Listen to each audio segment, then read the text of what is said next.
5 বছর আগে বিশ্বজুড়ে ভয়াবহ রূপ নিয়ে করোনা ভাইরাস আবারও ফিরছে নতুন রূপে। নতুন করে চোখ রাঙাচ্ছে মহামারী করোনা ভাইরাসের নতুন ভ্যারিয়েন্ট।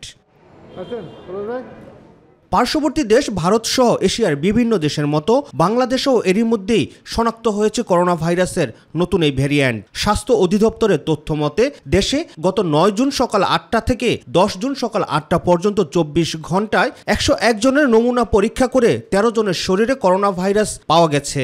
তবে 24 ঘন্টায় আক্রান্ত কারোর মৃত্যু হয়নি। করোনার নতুন এই ধরনটি সংক্রমিত করার ক্ষমতা অনেক বেশি হলেও রোগের তীব্রতা কম বলে জানান চিকিৎসক এবং জনস্বাস্থ্য বিশেষজ্ঞরা। আসলে এটা সবগুলোই ওমিক্রন ভ্যারিয়েন্টের সাব ভ্যারিয়েন্ট বা উপধরন। কেসারেন শেকড় থেকে শিখরে। উপধরনগুলো অনেক শাখা পোশাখা, শত শত হাজার হাজার। তো বাংলাদেশে আমরা সবগুলো পাইনি।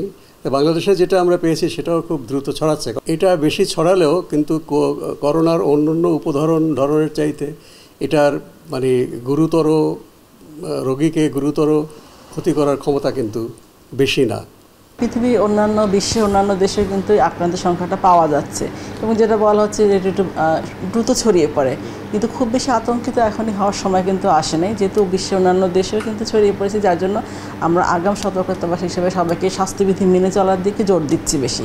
তবে অসাবধানতা এবং অচেতনতায় ধরনটি যে কোনো সময় শক্তিশালী হয়ে উঠতে পারে বলে মনে করছেন তারা। যে উপসর্গ আগের মতো জ্বর থাকে না, এক্ষেত্রে দেখা যাচ্ছে যে জ্বর কাশি না থাকলেও ঘাড়ে ব্যথা, মাথা ব্যথা এই টাইপের উপসর্গ কিন্তু পাওয়া যাচ্ছে। কিছুটা উপসর্গ থাকে, ওই উপসর্গ দেখা দিলে চিকিৎসকের সাথে সাথে পরামর্শ নেওয়া উচিত। তবে আমাদের যেহেতু ভাইরাসটা সবসময় নিজেকে পরিবর্তন করে, আমাদের সবসময় নজরদারিতে থাকতে হবে এবং রোগী, তার স্বজন এবং কর্তৃপক্ষকে এ বিষয়ে অবশ্যই সজাগ থাকতে হবে।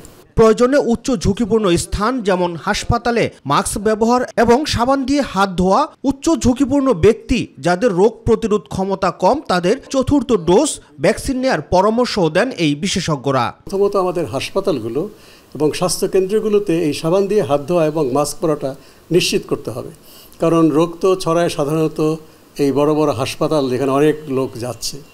যারা যে বয়স্ক ব্যক্তি আছেন তাদের ক্ষেত্রে ভ্যাকসিনটা, যারা 4 ডোজটা এখন অনেকে আছে 4 ডোজটা কিন্তু এখনও নেয়নি, অবশ্যই নিয়ে, কারণ ভ্যাকসিন যেটা প্রোটেকশন দিচ্ছে তারপরেও কিন্তু স্বাস্থ্যবিধি মানতে হবে। প্রোটেকশন দিলেও মৃত্যু ঝুঁকিটা কিন্তু থেকেই যাচ্ছে, আক্রান্ত যত বাড়বে ঝুঁকিটা তত বাড়বে। এই জন্য অবশ্যই আমাকে প্রোটেকশন নিতে হবে, স্বাস্থ্যবিধি মানতে হবে। রাকিব হাসান, মাই টিভি, ঢাকা।